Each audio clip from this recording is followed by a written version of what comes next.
सदाशिवसमारम्भाम् शङ्कराचार्यमध्यमाम् अस्मदाचार्यपर्यन्ताम् वन्दे गुरुपरम्पराम्.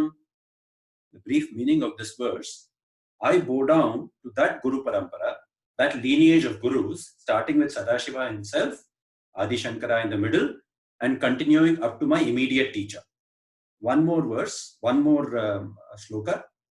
Shankaram Shankaracharyam Keshavam Badarayanam Sutra Bhashya Kritau Vande Bhagavantau Punah Punah. I bow down again and again to Vedavyasa, the author of the Brahma Sutras, the author of the Vedanta Sutras, who is none other than Lord Keshava, that is Vishnu himself, and to Shankaracharya, who has written Bhashyas, who has written commentaries on these sutras, who is none other than Lord Shiva himself. The title of today's program is Guru Vandanam. If you notice in both these above stotrams, you will notice the word Vande, bowing down or offering obeisance. Let us first look at the significance of Vandanam. In Bhagavata Purana, Prahalada teaches his Asura friends about Navavidha Bhakti. The verse goes, it's a beautiful verse, it goes like this. Shravanam Kirtanam Vishnohom Smaranam Padasevanam Archanam Vandanam Dasyam Sakhyam Atmanivedanam. Vandanam, that is bowing down, is one of the Navavedha Bhakti. It's one of the 9 forms of devotion. So this program, Guru Vandana, is simply an expression of our Guru Bhakti. It is our devotion to the Guru. As Priyaji said, Guru, loosely translated teacher or mentor, but the Sanskrit meaning Gu and Ru, for those of you who joined late, Gu is darkness or ignorance and Ru is remover. So Guru is one who removes darkness or ignorance. You see, this can happen in any field. If you have a chess guru, he removes our ignorance on chess. But in the spiritual context, Guru is one who removes our darkness or ignorance about God, who takes us from our current state of existence, current plane of existence, to a desired end state. So what are these 2 states? Let's briefly talk about them. What is this current state and what is the desired end state? The current state is that we are deeply attached to our body, our mind, our intellect, our ego. Our mind looks for happiness from the world outside. We are caught in this world of likes and dislikes. The Sanskrit word for likes is raga. The Sanskrit word for dislikes is dvesha. We are always operating in this world of raga and dvesha. And finally, because of this, we are highly attached to the results of our actions. What Sanatana Dharma, that is Hinduism, says is very clear. It says the desired end state, it has a beautiful term for it. It is called moksha or salvation or nirvana. It is a state where we go beyond our body, mind, intellect, ego, and we identify with God. Now, what do we mean by God? In a very simple way, God is the ultimate cause for anything and everything. Now, many of us will say, what is the cause for me? My parents. But if you think about it, what is the cause for them? Their parents. If you keep extrapolating back, at some point you say, there has to be an ultimate cause for each and everything in this universe. God is that substratum on which all names and forms are seen in this universe. God has given 3 properties or 3 principles: Sat, Chit, and Ananda. Sat is the principle of existence. Chit is the principle of consciousness. And Ananda is the principle of bliss. So remember again, Guru is that agency who's trying to take us from this state to that state, right? From the current state to the state of moksha.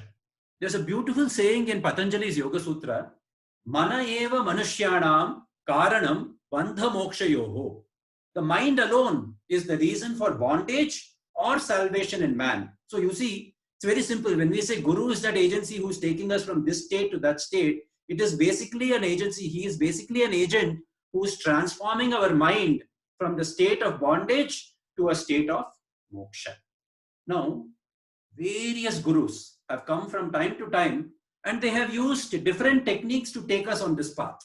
Right? These different techniques, we know them as Karma Yoga, Bhakti Yoga, Raja Yoga, Jnana Yoga, to mention a few names of the gurus. whether it is Gautama Buddha or Muhammad or Jesus or Adi Shankara or Ramanujacharya or Madhvacharya, Ramakrishna Paramahamsa, Swami Vivekananda, Swami Chinmayananda, Shirdi Sai Baba, Satya Sai Baba, based on the needs, the current needs of the day that we are in, at that period, what was the need, and also based on their inclination. What was their inclination? They have used different combinations of these time-tested techniques to help us turn our minds inwards, to help us go from a state of bondage to nirvana, to go from extrovertedness to introspection, to go from agitation to peace. Right? So this is the journey we are on. And for our gurus to do this for us, we should feel a deep sense of gratitude. If I may put it in a very simple episode for the children to understand, let us say we are in a deep, dark cave, full of darkness. It's gloomy, it's dank, it's dreary, it's, you don't know, you're highly agitated, you're caught in the darkness, you don't know where to go, you are stuck. At that time, you see someone coming with a beautiful lamp, and he comes close to you in a very calm and very peaceful manner. He tells you, hey, I can take you on this path. Don't worry, I will take you on this path. Not only that, I have been on this path before. I know all the trials and tribulations. I know all the twists and turns of this path.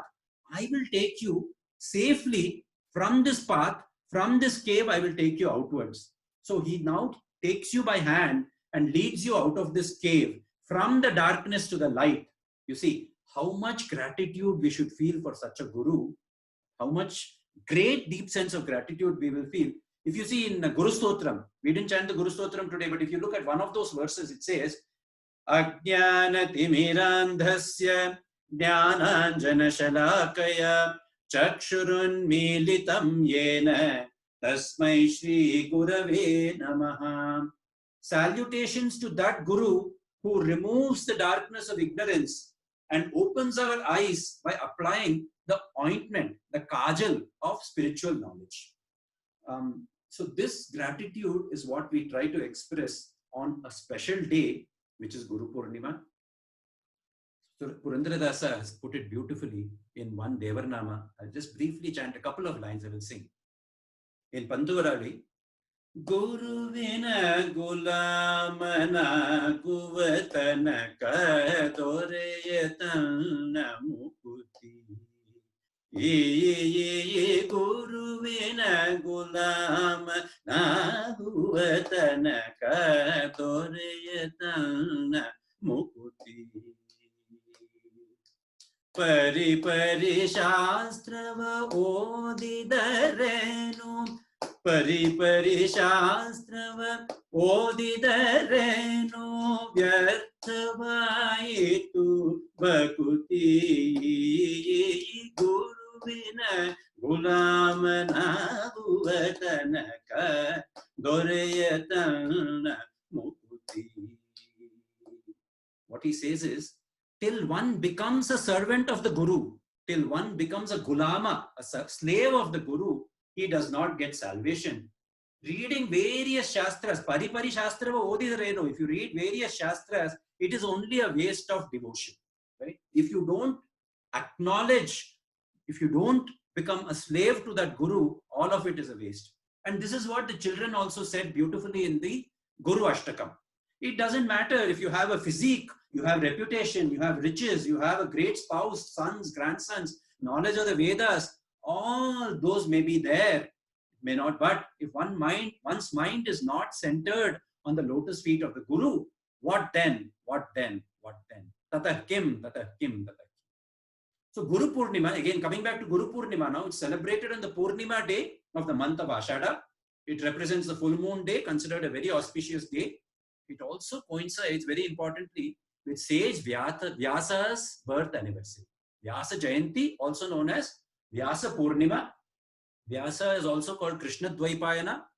He was Krishna, dark complexioned, born on an island by Dvaipayana or Badarayana. He has given us all our scriptures. You see, he has edited the Vedas.